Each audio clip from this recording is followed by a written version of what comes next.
Ayon po sa kasulatan, ang salita daw po ng Diyos ay buhay, humihinga, tumitibok sa kaloob-looban ng buhay ng tao. Mas matalas at mas mabisa pa kaysa anumang tabak na magkabila ay talim.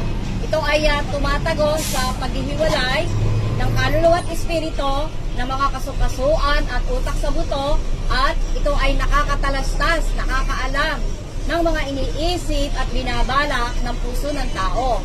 Walang maipupubli sa Diyos, lahat hayag lantad sa kanyang paningin, at sa kanya ang bawat isa, lahat po, bawat isang nabuhay sa daigdig na ito, magbibigay sulit sa Diyos. Kaya po napakahalaga na maunawaan po natin yung nakapaloob na kasaysayan ng pag-ibig ng Diyos sa bawat isa na nasusulat sa kasulatan o sa tinatawag na Biblia.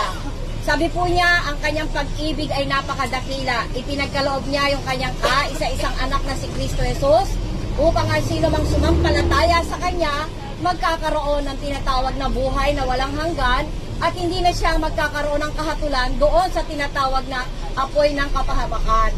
Wala pa naman po talagang nakarating ng impyerno sa ating mga taong nabuhay, pero merong isang taong kakaiba na lumusong sa impyerno para sa katubusan ng bawat isa. Kung may pananampalataya po tayo sa Diyos na buhay, meron siyang ipinadalang anak, si Kristo Jesus, siya po yung pumunta ng impyerno na nakalabas muli dahil siya ay Diyos.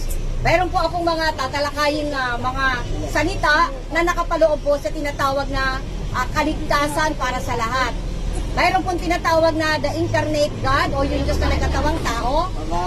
Pangalawa, yung the gospel of Christ, kung saan may nakapaloob na 4 na mahalagang kasaysayan. Yung pong pangatlo, yung tinatawag pong spiritual rebirth o being born again o yung pagkasilang na muli. Yung pong pang-apat, yung pong tinatawag na pananampalataya. Ano ang pananampalataya? Saan galing ang pananampalataya? Sino ang pananampalataya? Paano darating ang pananampalataya? At bakit napakahalaga ng tinatawag na pananampalataya?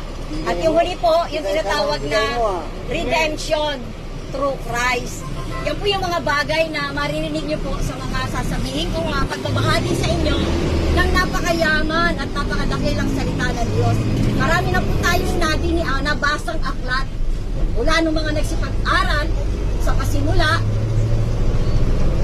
hanggang sa ating edad ngayon. Alam ko yung iba hindi na nagbabasa, ngunit yung po bang love letter ng Diyos kung saan mayroong 66 na aklat, 66 in 1, nabasa nyo na po. Ito po yung pagsumikapan ninyo kasi yan po yung ating